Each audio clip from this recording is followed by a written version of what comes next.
Oi gente, tudo bem com vocês? Sejam todos muito bem-vindos a mais um Café com Holder. Na verdade é um kombucha com holder novamente, já que eu tô suspendendo aqui um pouquinho o café, tava tomando café demais. E bom, no vídeo de hoje a gente vai fazer aqui o Café com Holder, que é o quadro onde eu respondo as perguntas que vocês me deixam lá no Instagram. Se você não me segue, @fabio.holder, não deixe de me seguir que eu posto bastante conteúdo por lá também, se você tem interesse nesse tipo de conteúdo, beleza? Então a primeira pergunta aqui do Soares.júnior. Perguntou assim: qual REIT performou melhor no seu portfólio até hoje?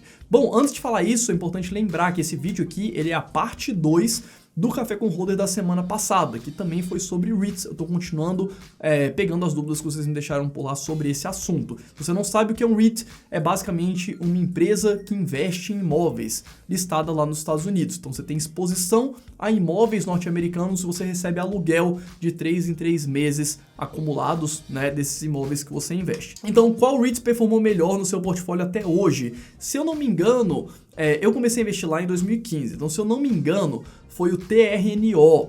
Pedi pro pessoal que edita o vídeo colocar o gráfico aqui da evolução dele de 2015, finalzinho de 2015, dezembro de 2015 até hoje, deu quase 100%, se eu não me engano, talvez tenha dado um pouquinho mais do que isso, em um período de 5 anos. Então foi uma rentabilidade bastante expressiva, mas isso não é o mais importante. Quando eu respondi essa pergunta para vocês também lá no Instagram, eu achei importante falar sobre o PSA, que é o Public Storage, que é um REIT que nesses 5 anos performou de lado desde quando eu comecei a investir nele. Por que isso é importante? Porque é importante você saber que nem sempre todos os ativos da sua carteira vão performar bem no mesmo período e tá tudo certo. Em alguns momentos eu sei que o PSA ele vai performar melhor do que o TRNO. Então eu prefiro ter uma exposição a diversos setores e segmentos diferentes e saber que eventualmente alguns vão estar performando melhor do que outros, do que me expor especificamente só a alguns poucos setores e ter períodos de valorização muito alto e períodos de lateralização muito alta na minha carteira. Então eu prefiro diversificar o máximo que eu posso dentro do que faz sentido para mim. Beleza? Próxima pergunta aqui do Maurício Vasques. Preço-valor patrimonial é importante? No caso aqui dos REITs. Preço-valor patrimonial não é importante. Por quê? O preço-valor patrimonial basicamente vai comparar o valor de mercado de um REIT com o seu patrimônio líquido. Só que a grande maioria dos ativos de um REIT são os imóveis. Esses imóveis, para a gente entender como que a gente chega no patrimônio líquido contábil, é importante a gente entender como que esses imóveis eles são contabilizados. Então, quando a gente vai ver a contabilidade dos imóveis dos REITs, lá nos Estados Unidos eles divulgam sobre o GAAP, né, que é General Accounting Accepted Principles, tá? Eu acho que é isso a tradução de GAAP, que é uma forma de report de resultados, tá? Aqui no Brasil a gente reporta pelo IFRS, lá nos Estados Unidos também pode reportar pelo IFRS, só que as empresas optam pelo GAAP. E dentro do GAAP, como que um imóvel ele é registrado contabilmente? Ele é registrado a valor de custo, certo? Você subtrai a depreciação daquele imóvel e você adiciona as benfeitorias que foram feitas. Só que no longo prazo,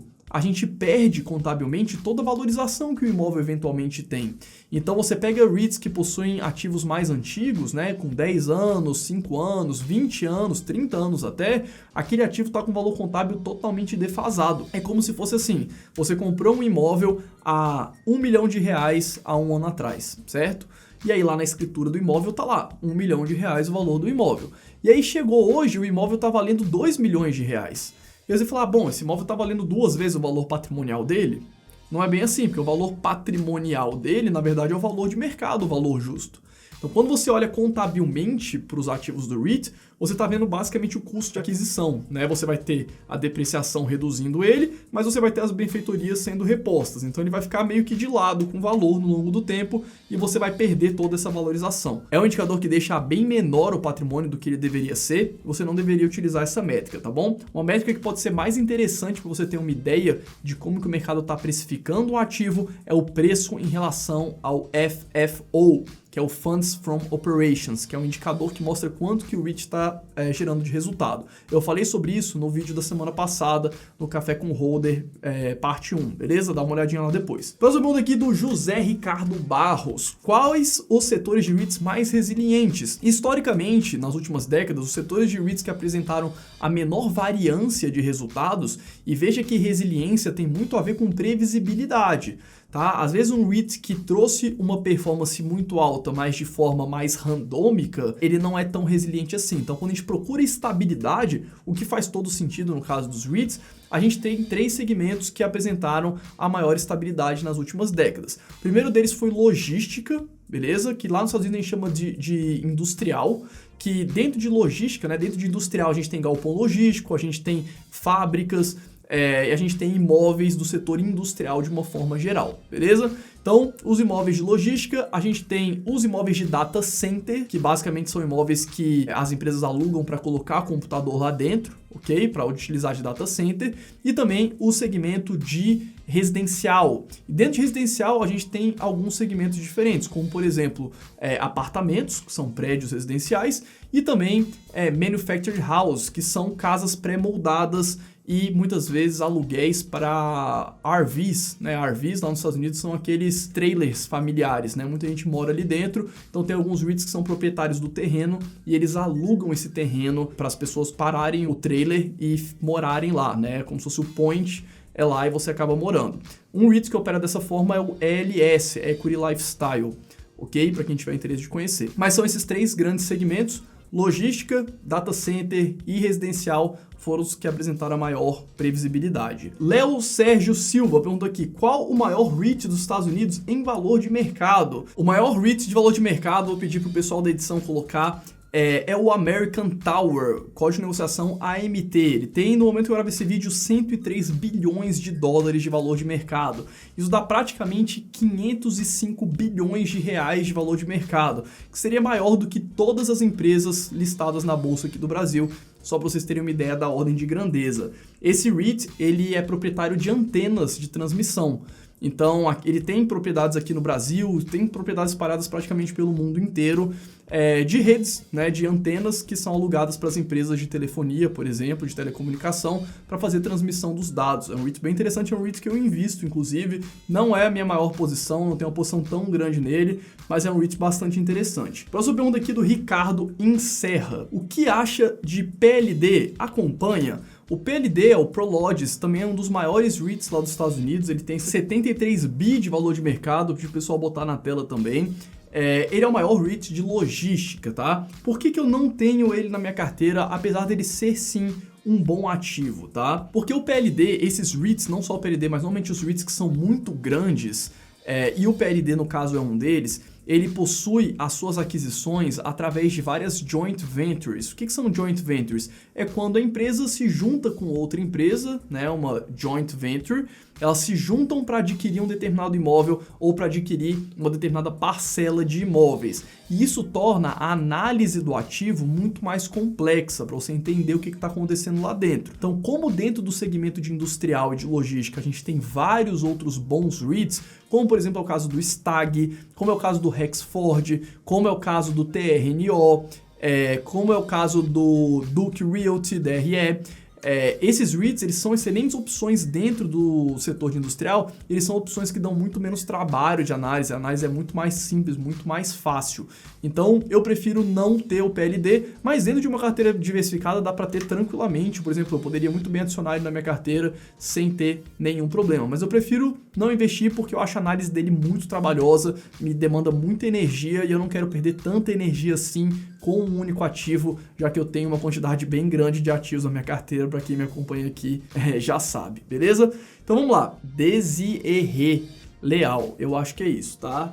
Daisy, vou te chamar de Daisy. Como fazer um acompanhamento eficiente em um REIT na carteira? Uma excelente pergunta, tá? Os REITs, eles são empresas bastante feijão com arroz, vamos chamar assim, né? Porque não são estruturas tão difíceis de analisar, não tem muito solavanco nem para cima nem para baixo, na grande maioria dos casos, na grande maioria das vezes, e na verdade o processo de acompanhamento é um processo bem tranquilo. Eu pessoalmente, como tenho uma quantidade bem grande de REITs na minha carteira, eu analiso eles anualmente, eu prefiro olhar o resultado anual, vejo como que as coisas andaram de um ano para o outro, eu não perco tanto tempo assim olhando os resultados trimestrais. é mais ou menos o que eu faço com os fundos imobiliários aqui no Brasil. Eu não fico olhando ali todo mês o que está acontecendo no FII. Normalmente eu paro um tempo, fechou o ano, saíram as demonstrações, eu vejo o que aconteceu e tá tudo certo, espero o ano seguinte. Não tem tanta surpresa de um trimestre para o outro. O que eu recomendo para quem está começando é, gasta um certo tempo para montar sua carteira, ou pelo menos para escolher os primeiros ativos, vai adicionando os ativos sem pressa,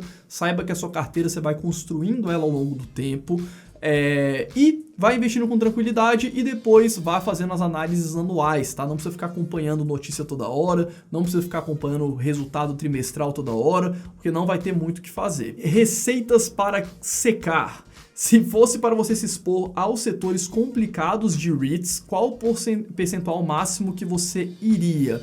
Bom, eu gosto de ter um percentual pequeno quando é para ter ativos que são mais complicados. No caso de REITs, mais complicados seriam ativos mais imprevisíveis. Dois segmentos que são assim, são segmentos de plantação de eucalipto, Timberland, que no caso eu invisto no Rayonier, RYN, código de negociação. Ele é basicamente proprietário de várias terras que tem plantações de eucalipto. Então às vezes ele fica alguns trimestres sem vender muito eucalipto porque não tem demanda, e aí os resultados são bem ruins, mas quando ele vende os resultados são muito fortes. Então, especificamente, considerando só minha carteira de REITs, eu tenho só 2% nesse REIT, e recentemente eu estou estudando entrar em alguns REITs de hotelaria. Eu separei 5 REITs de hotelaria para colocar 5% da minha carteira, 1% em cada um. Então, quando é um segmento um pouco mais cíclico, quando é um segmento como o de hotelaria, que depende muito do operacional, o resultado ele oscila muito, eu gosto de ter uma porcentagem pequena da carteira e, se possível, com vários ativos, como eu fiz com hotelaria. Mas no caso de Timberland, a gente só tem duas opções, que é o Rayonier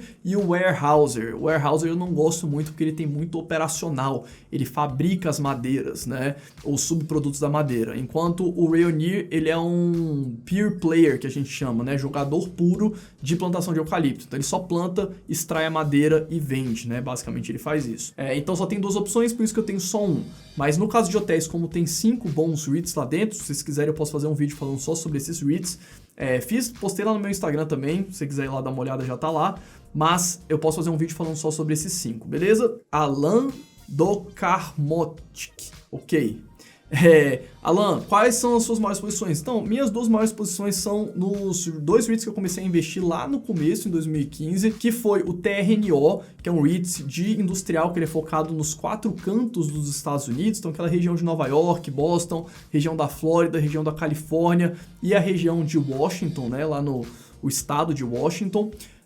Então, basicamente, ele é um REIT que ele abarca as operações portuárias de uma forma geral. Comecei a investir nele lá atrás, foi um dos REITs que mais rendeu na minha carteira, como eu falei anteriormente, por isso que virou uma posição grande, né? Eu comecei cedo nele, ele se valorizou muito. E a segunda maior posição é o FRT, que é um REIT de shoppings lá nos Estados Unidos. Shopping, diferente do que a gente chama aqui no Brasil, lá nos Estados Unidos os shoppings que a gente chama de shopping são os malls.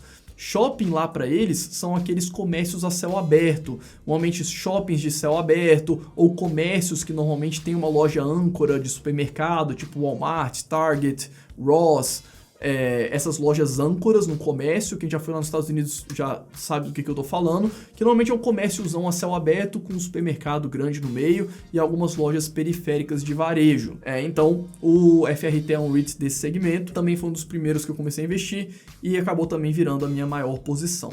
Beleza? Então pelo vídeo de hoje é isso, espero que vocês tenham gostado, deixem o seu like, compartilhem com quem vocês acham que tem interesse, isso ajuda demais aqui o canal e eu te vejo aqui no próximo vídeo.